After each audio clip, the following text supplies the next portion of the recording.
Işıl'a mesajı gönderen şok isim herkesi şaşırtacak. Hangi sürpriz isim Işıl'ın pembenin katili olduğunu biliyor. Abdullah, Işıl'ın gerçek yüzünü ve Leo ile takıldığını ne zaman öğrenecek? Ömer'in gerçekten katil olup olmadığı konusuyla ilgili beklenmedik bir ters köşe senaryosu var. Fatih ve Doğa ayrılıyor mu? Ünal'ların şirketinde yaşanacak büyük olaylardan sonra Ünal ailesini yeni bir dönem bekliyor olacak. Ve bu dönem bir devrin bitişi olacak. Çünkü Asil'den şok bir hamle geliyor. Biraz Nursema'yı kiminle aldatıyor? Nursema evliliğini kurtarabilecek mi? Bu konuda çok bomba bir teorimiz var. Ayrıca diziye geri dönecek olan eski karakterlerden biri büyük sürprizlerle geliyor. Hepsini ve daha fazlasını birazdan sizlerle paylaşacağız. Hemen başlayalım. İlk olarak Ünal'ları bekleyen büyük fırtına ve Fatih ile Doğa'dan başlayalım. Sonrasında Işıl'a mesajı gönderen gizemli kişinin kim olduğuna değineceğiz. Firaz ve Doğa senaryosunun iptal edilmesiyle asıl büyük fırtınaların önüne geçildi. İzleyicilerin tepkisiyle değişen senaryo sayesinde Fatih Doğa tarafından aldatılmaktan kurtuldu ama Nursema kurtulamadı. Ancak bu Doğa ile Fatih'in düzeldiği anlamına gelmiyor. Doğa yine bir tur ayrılıp geri dönmek istiyor. Bu ikili 4 sezondur çok defa olduğu gibi yine çalkantılı günler bekliyor. Ve eğer bu defa tamamen biterse yeniden bir araya gelmeleri çok zor ve saçma olur. O yüzden evliliklerini kurtarmanın yollarını bulmaları gerek. Fakat Fatih'in aklı sadece şirketi yönetmekte. Geçtiğimiz sezon Abdullah Fatih'i uyararak hırsın seni bitirecek demişti. İşte durumlar tam da böyle olacak. Şirkette kendini tek gören Fatih'in hırsı ve kibrini kullanan usta biri var. Bu kişi Asil. Asude ile anlaşıp Fatih'i ekarte etmek isteyen Asil, şirketteki tüm dengeleri değiştirdi. Asıl hedefi Fatih'i delirtmek olduğu için Fatih dışında herkesi kendi safına çekmeyi başardı. Ve hatta Fatih artık gemileri yakarak Ünal'ları bekleyen fırtınalı günleri fitilini ateşleyecek. Çünkü geçen sezonki teorimiz gerçek olacak gibi duruyor. Ünal'ların şirketi fazlasıyla sarsılacak.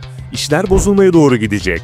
Sinirden deliye dönen Fatih, Asil'in büyük oyununa gelerek işleri batırma raddesine getirecek. Asil ise asıl derdi ve hatta tek derdi para olan biri. Bunu bizzat kendisi söyledi. Bu nedenle Asil'in gelecekteki planı şirketi adeta hortumlamak olacak. Fakat Ünal'lar için iş işten geçmiş olacak. Şimdi gelelim diğer bomba sürprizlere. Işıl yine 4 ay üstüne düştü ve kendisine gelen gizemli mesajı Abdullah görmedi. Peki Işıl'a bu mesajı kim göndermiş olabilir? Işıl'ın katil olduğunu kim biliyor? Bu konuda 3 kritik ihtimalimiz var. Şimdi bahsedeceğimiz bu ihtimallerden ilki çok güçlü bir ihtimal. Birinci ihtimalimiz evin yeni kahyası Birsen. Bildiğiniz gibi Birsen birçok şeyi bilen ve neredeyse her şeyden haberi olan bir karakter. Geçmişte Işıl'ın sağ kolu olan ve her şeyi bilen Koray'la bir bağlantısı olabilir. Koray ölmeden önce Birsen'e Işıl'la ilgili her şeyi anlatmış olabilir. Böylece Işıl'ın Pembe'yi öldürdüğünü bilen Birsen, Ünal'ların köşküne gelerek intikam almak veya para koparmak isteyebilir. Yani Işıl'ı köşeye sıkıştırmak isteyen kişi, evin içinde Işıl'a çok yakın olan Birsen olabilir. İkinci ihtimalimiz ise Mustafa. Akıl hastanesinde tedavi gören Mustafa hiçbir şey hatırlamadığını söylüyor. Ancak muhtemelen bu konuda numara yapıyor. Çünkü Mustafa artık bilinçli bir şekilde strateji kurabiliyor. Işıl'la Koray'ın katil olduğunu biliyordu ve Koray'ı zaten öldürdü. Işıl ise yaralı bir şekilde kurtuldu. Yani Mustafa'nın intikamı henüz tamamlanmadı. Bu nedenle Işıl'dan intikam alma yolunda ona bu tarz akıl oyunları kurmuş olabilir. Bunu kendisi bir şekilde yapıyor veya hastaneden birinden yardım alıyor. Üçüncü ve en zayıf ihtimalimiz ise Leo. Işıl'la birliktelik yaşayan Leo, tüm paraları tek başına cukkalamak için Işıl'a böyle bir oyun oynarsa şaşırmayız. Ayrıca 3 bölüm içinde Abdullah, Işıl'la Leo'nun ilişkisini öğrenecek ve kıyametler kopacak. Peki sizce bu ihtimallerden hangisi gerçekleşir? Fikirlerinizi yorumlara mutlaka yazın. Şimdi gelelim Ömer'le ilgili ters köşe senaryoya ve diziye hangi karakterin geri döneceğine. Kıvılcım'ın doktorları Nilgün ve Hakan'ın oğulları Furkan cinayetle suçlanıyor. Ölen kişi ise Furkan'ın kız arkadaşı Yeşim. Ömer aslında bir karacaya değil de Yeşim'e mi çarpıp öldürdü? Gerçek katil Ömer mi? Bu konuda Ömer büyük bir şok yaşayacak olsa da ters köşe bir senaryonun yaşanacağını düşünüyorum.